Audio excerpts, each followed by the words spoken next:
With players like Gunnar Henderson, Luis Heel, and Jared Jones enjoying breakout seasons, find out if Matt and I are buying into the hype and much more on today's action-packed episode of Locked On Fantasy Baseball.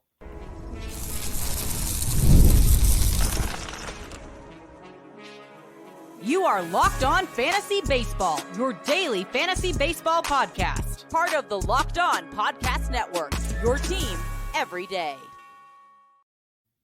Hello, fantasy baseball fanatics, and welcome to the Locked On Fantasy Baseball podcast, brought to you by the Locked On Podcast Network, your team every day. As always, we're your number one source of fantasy baseball knowledge, and thank you for making us your first listen each and every day.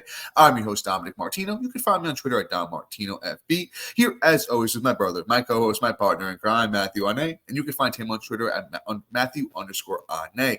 If you're listening on a platform like Apple or Spotify that allows 5-star ratings and reviews, we would truly appreciate it if you could do that for us. And if you're watching on YouTube and you haven't already, hit that little bell below. It subscribes you to the channel and gives you notification every time we drop an episode. And lastly, but most importantly to Matt and I, guys, join us on the Subtext platform. Through Subtext, it's an in-depth personalized experience through text messaging alerts right through your phone. You're going to get so much more than we can offer in this 30-minute episode, and this time of year, it is so much worth it. This episode is brought to you by Prize Picks, the easiest and most exciting way to play daily fantasy sports. Go to prizepicks.com/LockedOnMLB and use the code, all lowercase, LockedOnMLB for a first deposit match up to $100. Dive on into the ultimate fantasy baseball experience with our exclusive Locked On Fantasy Baseball hack giveaway. Score big by simply sharing any of our posts from X or Instagram. Each share earns you an entry into the draw. The more you share, the greater your chances are of winning. Don't miss out. The drawing will be held on June 14th. That's coming up at the end of next week, so get in the game now.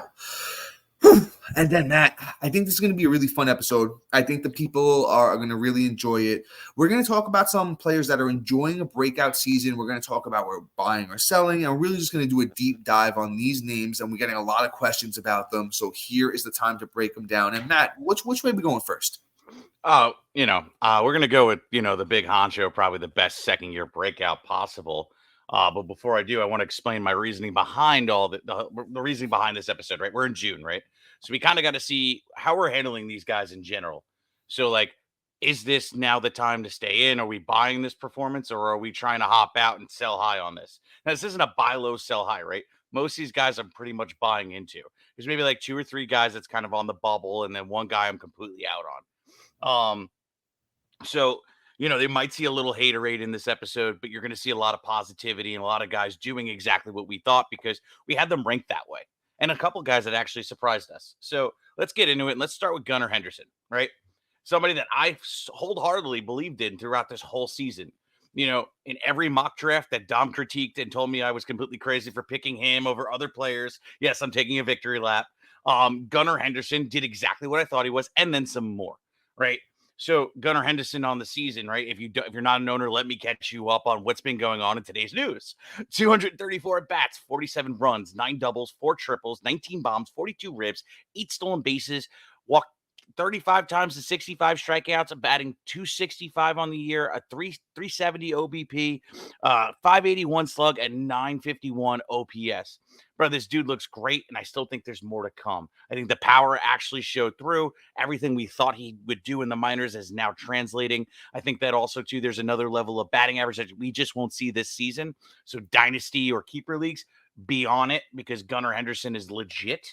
Gunnar Henderson is somebody that I'm 100% wholeheartedly happy with across the board. Being that he was a 3rd-round pick this year, still love it. Gunnar Henderson is going to be on a great lineup for years to come. They're so young, they all can't go to the bar together because they all aren't 21. So Gunnar Henderson legitimately is going to be thriving for years to come. A young stud breaking out, and I think next year is going to be even better. Possibly late 1st-round pick. That is my freaking prediction for next year. Gunnar Henderson to the moon. This is real. Oh, Matt, I'm with you on that. And I'm a grown man. I can totally admit when I was a little bit off. I wasn't out on Gunnar Henderson. I was just saying that where he was going was a little bit high for, my blood. I thought there was more bona fide studs at that point that I was taking over him, and I did not wind up with a share. And as I said, I'm a grown man. I admit when I was wrong, I was totally wrong. Matt, I agree. Gunnar Henderson's going to go at the end of the first round, beginning. I think the turn, first round, second round turn, he's definitely going to go in that spot. You hit all the great talking points, and it's just there's nothing not to believe in, Matt. And I have a great comp for Gunnar Henderson, and I think it's Kyle Tucker. Another big lefty, great sweet swing on a great team. Only difference is Gunnar Henderson's hitting leadoff. If you could buy in right now, this is a buy high, actually, to be honest with you, because it's all Rio. There's nothing not to believe in. He's ready beating his steals pace from last year. Matt, did you talk about a lot of the underlying stuff? I'm sorry. I was I don't want to repeat everything that you said. I legitimately didn't, because I had to leave you with something, and plus I brought all the energy. So here, just a little bit of a deep dive. He's super fast. Sprint speed's up this year. All the underlying stuff looks amazing. He's hitting the ball hard. They believe in the batting average. I mean, they even think there's more batting average here with Gunnar Henderson. That was one of my concerns coming into the year. So this is, once again, even a buy high opportunity where he can go from hitting 265, might finish the year 280, 285 with 35 homers and close to 20 steals with 100 plus runs and maybe 100 RBIs. So I honestly think I'm all in on Gunnar Henderson, as Matt said. Somebody that's a little bit more, I think, intriguing of a name, maybe not fully as I am with Gunnar, is Elly De La Cruz. And Matt, this is a great one, and I'll shoot it back to you for a second, just for a quick question. But next year, if the year ended right now, and we're talking next year, who goes higher, Elly De La Cruz or Gunnar Henderson? It's a great question. So, I am just a complete slut when it comes to 5 category contributors.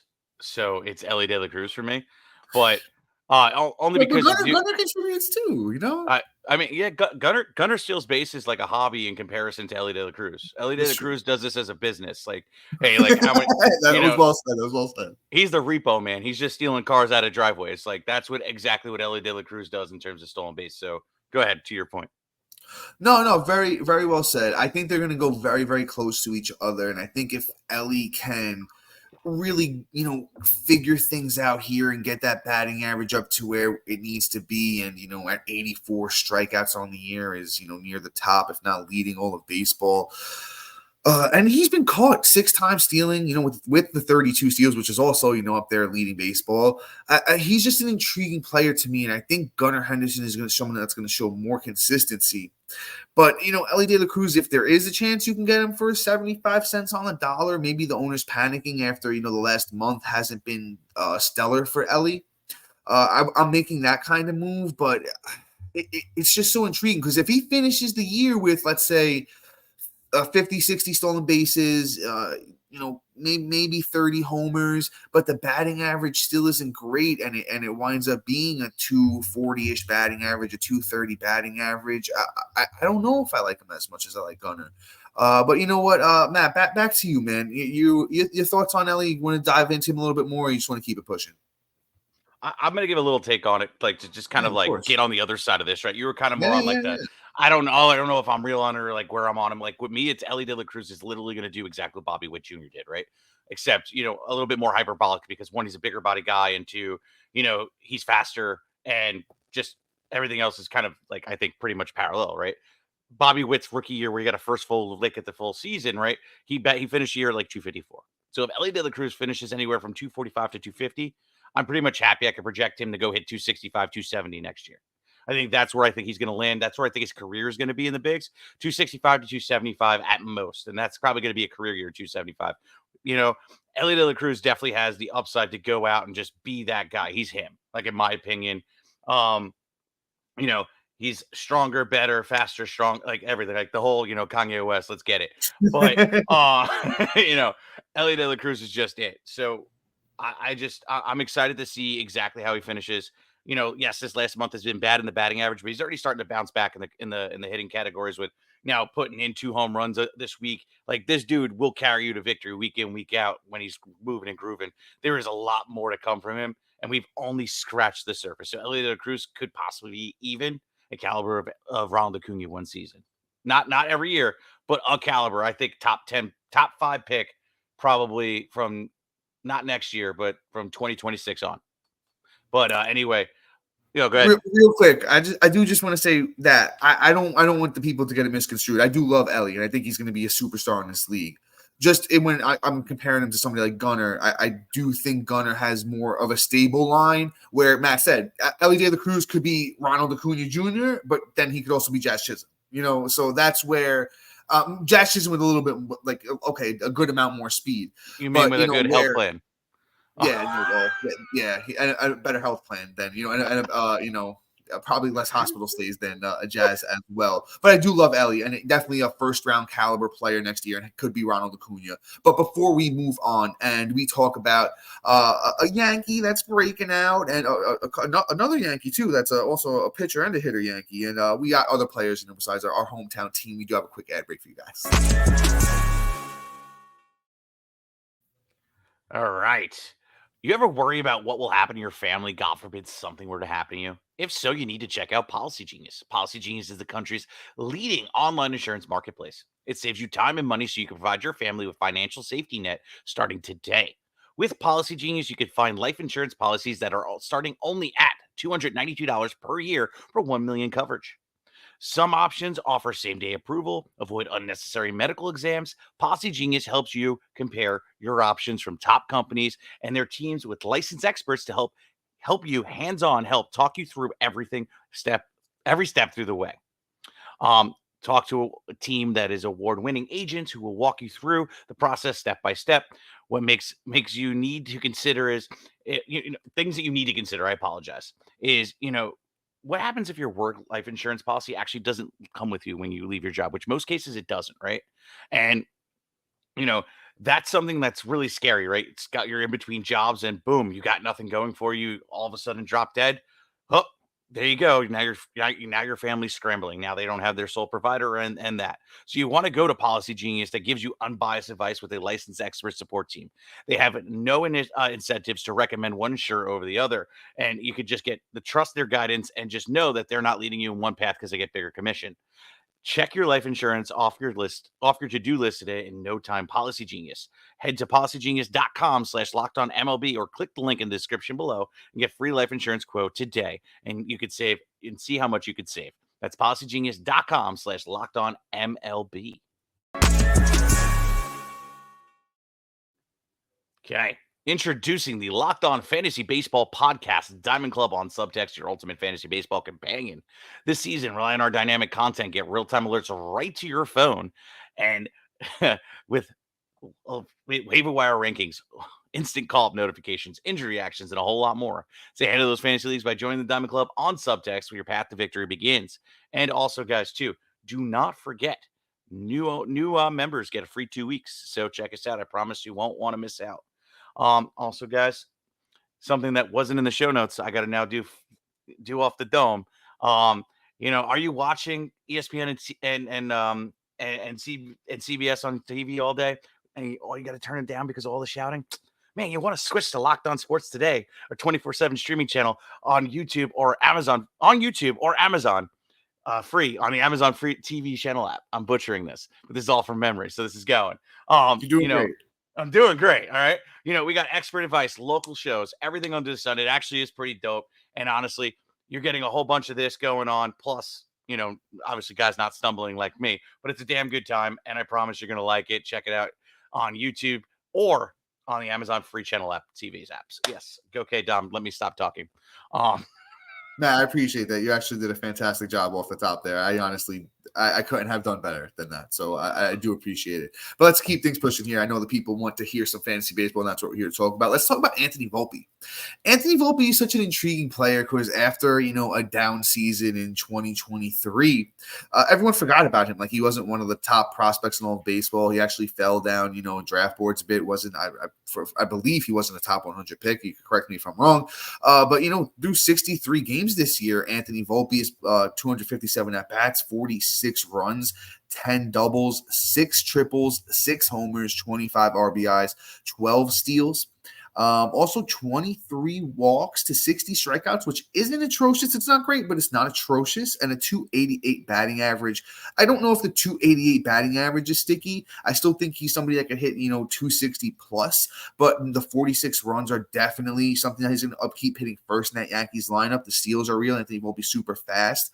The underlying stuff doesn't look great for the power, but, Anthony Volpe is somebody who's hit for a lot of power in the minors. So I think that could just be like a blip on the radar and he could, go on a power surge here. And he's somebody that at the end of the year, I wouldn't be shocked if we see, around 20 homers and, maybe 30 steals from a guy that's going to hit 270 and have 100 runs and maybe like 70 RBIs, 80 RBIs.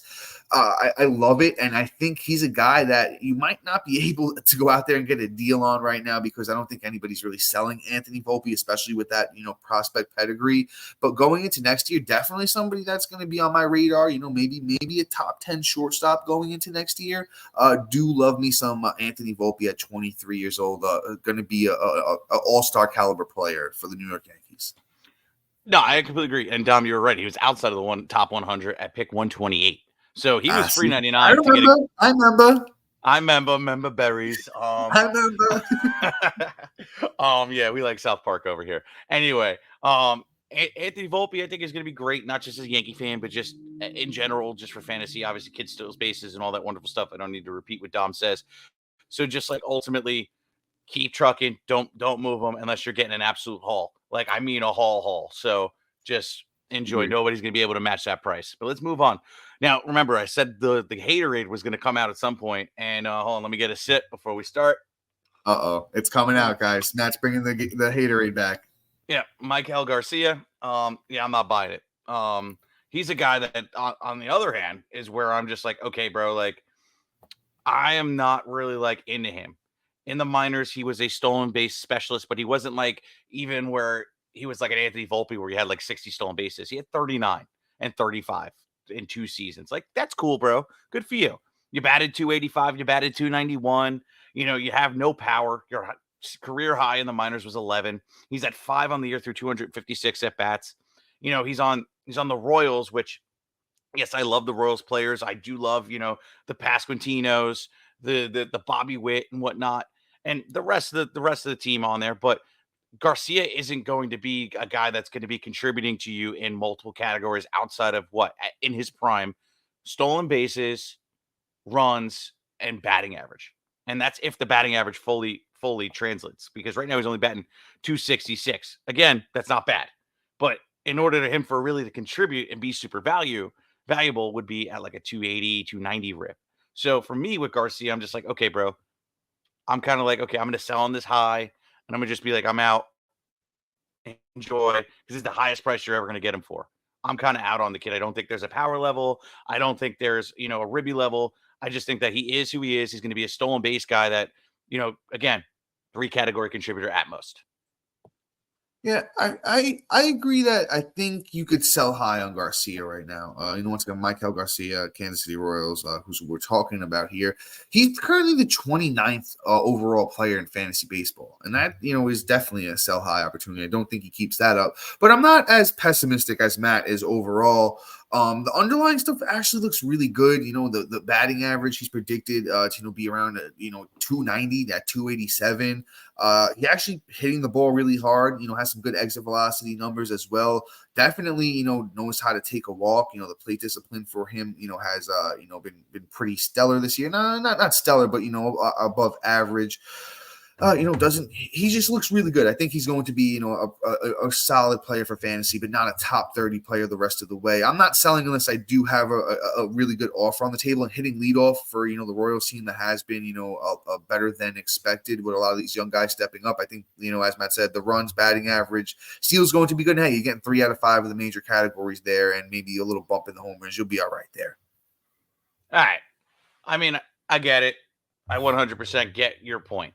But again, when you're talking like you're going to be able to get off of him and kind of get way better value now than what he's going to eventually. Yeah, no, I agree with that for sure. Because I mean, the contribution you're going to get from another player selling high on a 29, ranked 29 player is going to be a lot better now than by the end of the season when he's ranked probably about like 120.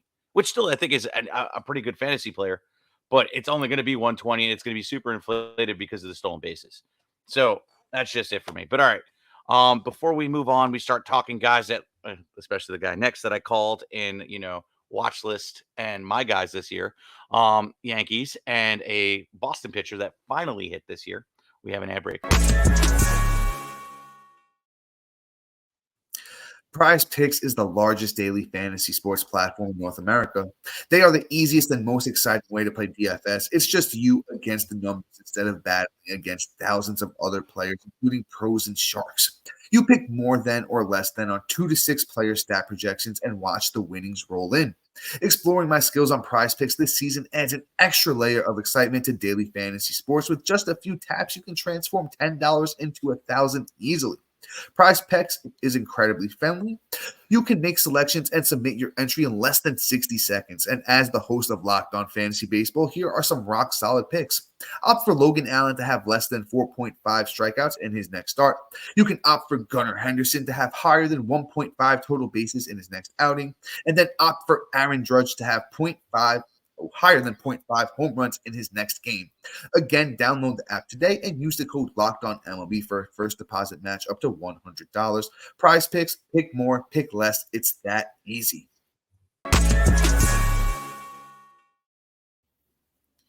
All right, brother, let's jump back on in here and let's talk some Jordan Westburg. So Jordan Westburg has, as Matt mentioned, he did definitely call that one. It's been stellar this year. Actually ranked the 51st player overall in fantasy baseball, according to Yahoo, with 31 runs, 9 homers, 36 RBI, 6 steals, and a .276 batting average. He's been terrific for that Baltimore Orioles team. And honestly, you either drafted him as one of your last picks or honestly probably picked him up off the waiver wire in some of those shallower leagues when, we were recommending him earlier on in the season. Has that prospect pedigree, came up at the end of last year, 2 for 68 games, and was actually held his own. Really, gave us that little taste of how good he was going to be. Has a pretty decent minor league track record, especially when it comes to that power. He definitely can chip in the steals department as well. Somebody that, another guy that I think if the right offers out there, I don't know if I'm buying into every aspect of Westburg's game, on the whole. Somebody that still, swings and misses a lot, strikes out a lot. Speed's not great.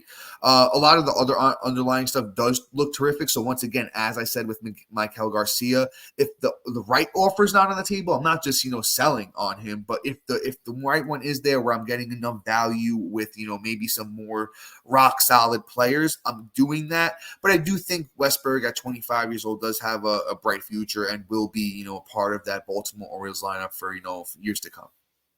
Yeah, I mean, I'm buying into it. Like, don't get me wrong. There could be, worse times to come. So this may be the right time out, like Dom was saying.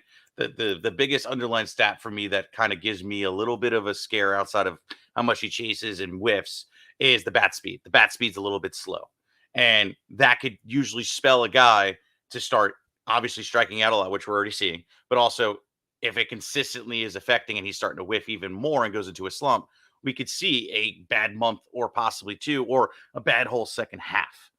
Like, don't get me wrong, it's a guy I love, but there is that possibility. So that is the one underlying stat that's kind of like bink, red flag, keep it back here. And if you're starting to see a bad trend, sell on him.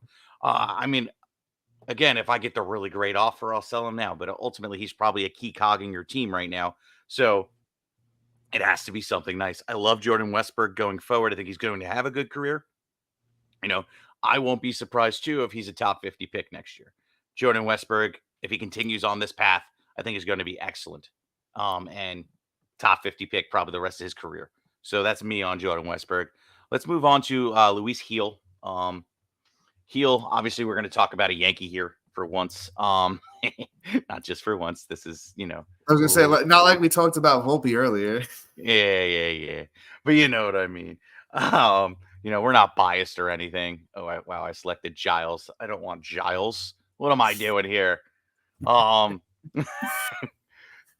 Matt, real quick, I got Luis Gil's numbers here. So on the year, 69.1 innings for Gil, 8 wins, 85 strikeouts, a 1.82 ERA with an 0.92 whip. He's been fantastic.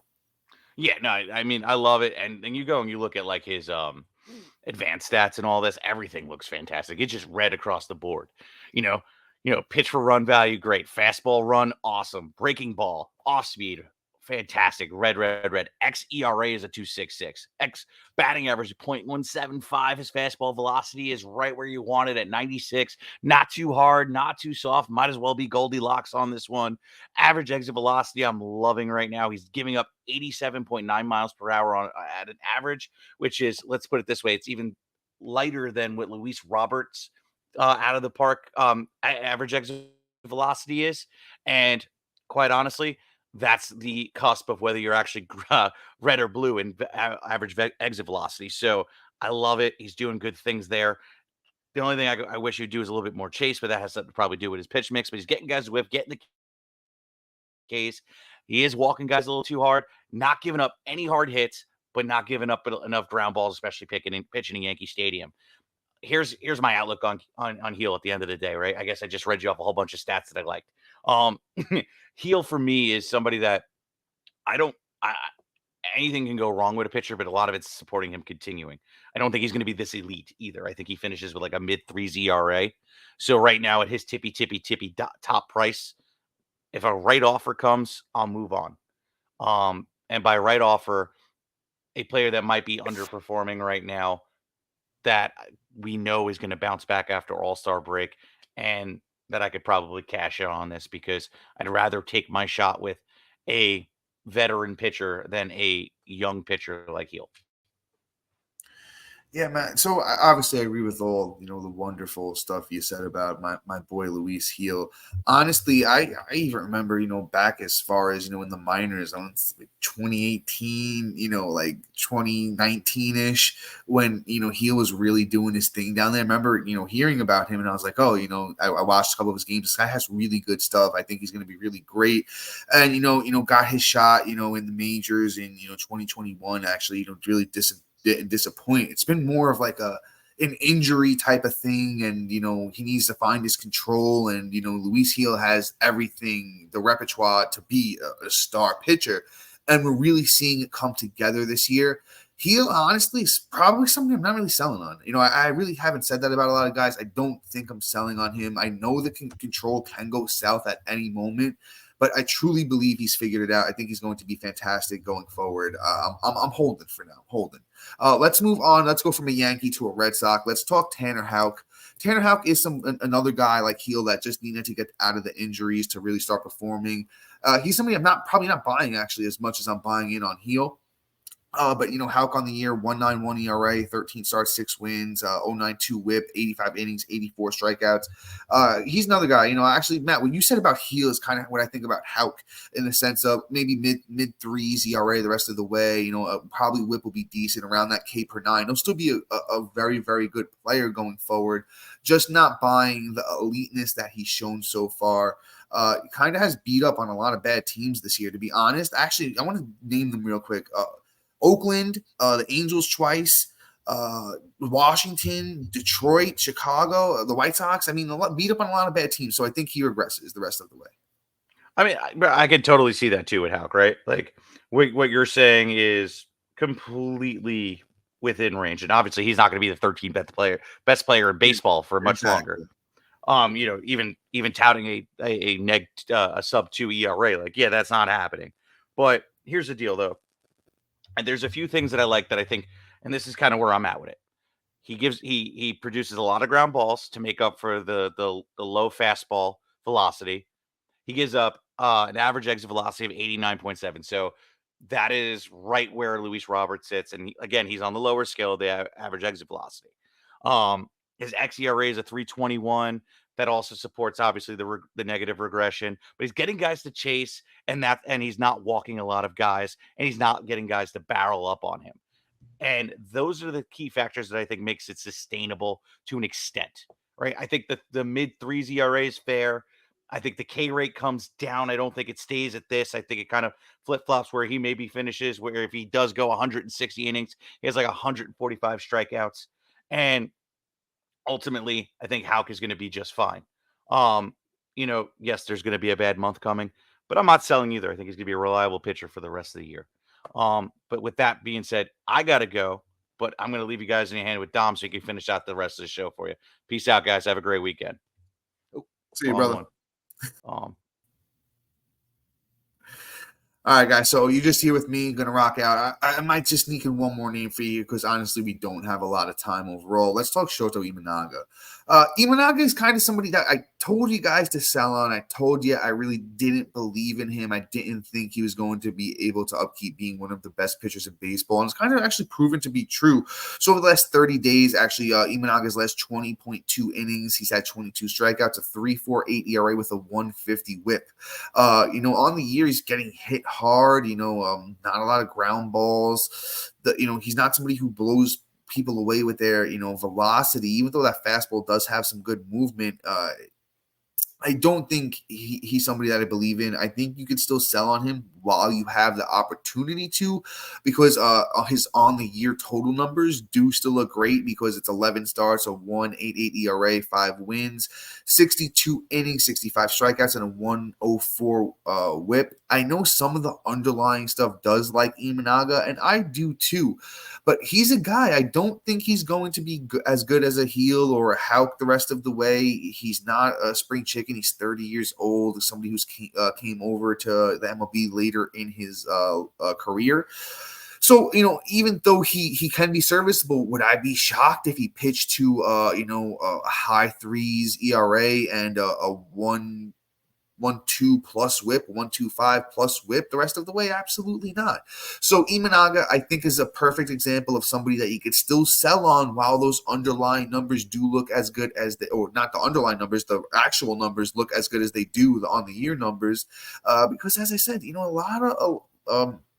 a lot of the stuff that I see with Imanaga, I don't think is going to be great. Even his last start against the White Sox, had a 1.62 WHIP in that matchup. So Imanaga is somebody, like I said, sell while you can, because I don't think the honeymoon phase is going to keep up. But with that being said, guys, thank you to our everydayers and new listeners for making Locked On Fantasy Baseball your first listen each and every day. But guys, until next time, see ya.